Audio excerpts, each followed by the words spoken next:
হিমন্ত বিশ্ব শৰ্মাৰ নেতৃত্বত বিজেপি চৰকাৰ পুলিচ লগাই দি কালি কন্দুৱা গেছ ব্যৱহাৰ কৰি যিমান মানুহক কন্দুৱাইছে।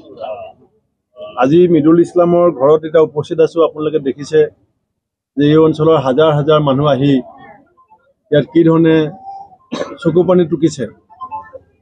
এই কথা মই আজি হিমন্ত বিশ্ব শৰ্মাক কৈ থলো ইয়াৰ পৰাই যে অসমৰ মানুহৰ এই চকু পানীয়ে হিমন্ত বিশ্ব শৰ্মাৰ অহংকাৰ শেষ কৰিব। এই চকু পানীয়ে বিজেপিক দিছপুৰৰ পৰা উটুৱাই নিব। মিদুল ইছলামৰ অপৰাধ কি আছিলে?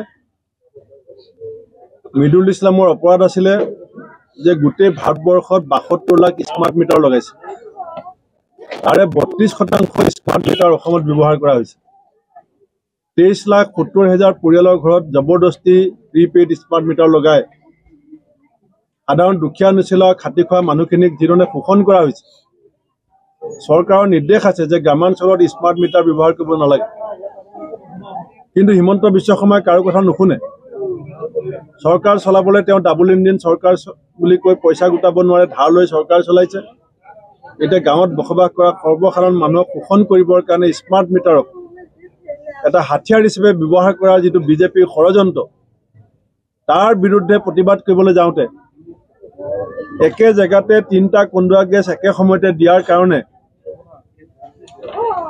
মই নিজেও আমাৰ কেইবাজনো সাংবাদিক বন্ধু তাত অত্যন্তভাৱে আক্ৰান্ত হৈছিলে। আৰু মিদুল ইছলাম আক্ৰান্ত হোৱাৰ পিছত হস্পিটেললৈ যোৱাৰ পথত মৃত্যু হৈছে। আজি চৰকাৰে বিভিন্ন ধৰণৰ মিছা কথা কৈ আছে যে আন্দোলনৰ কাৰণে পাৰ্মিশ্যন লোৱা নাছিলে। কোনোবাই কৈছে মিদুল ইছলামৰ গা বেয়া আছিলে।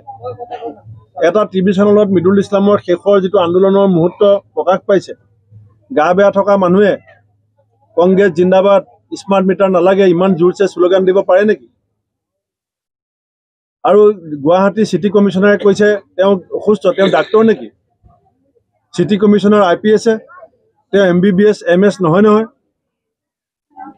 এই যিটো গণতান্ত্ৰিকভাৱে হোৱা আন্দোলনক মুখিমূৰ কৰি আমাক ভয় খুৱাবলৈ চেষ্টা কৰিছে, এইটো মই হিমন্ত বিশ্ব শৰ্মাক আজি এই মৃতকৰ পৰিয়ালৰ চোতালৰ পৰা কৈ দিছোঁ, এইটো ভয় খুৱাবলৈ চেষ্টা কৰি লাভ নাই। যিমানে আপোনালোকৰ গতিৰোধ শক্তিশালী হ'ব, সিমানে আমাৰ গতি দুৰ্বাৰ হ'ব। অতি শীঘ্ৰে মিদুল ইছলামৰ মৃত্যুৰ ন্যায়িক তদন্ত আমি দাবী কৰিছোঁ।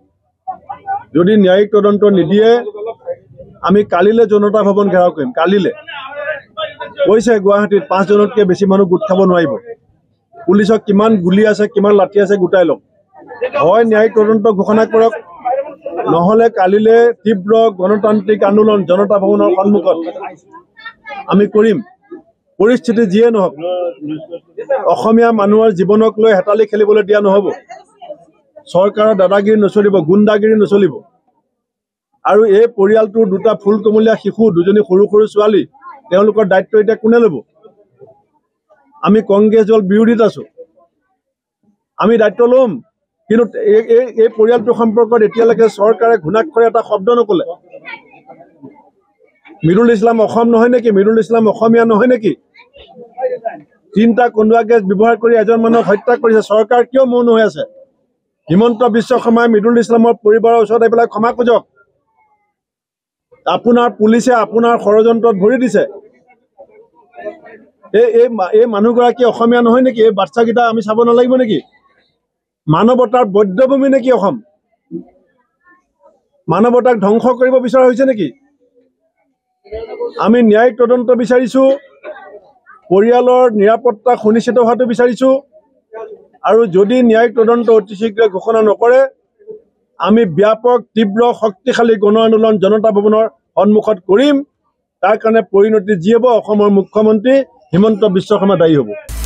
আপুনি বিচৰা বাতৰি পাব কেৱল নিউজ 18 এপত। নিউজ 18 এপ ডাউনলোড কৰিবলৈ স্কেন কৰক এই QR কোড। গুগল প্লে ষ্টৰতো পাব এই নিউজ 18 এপ।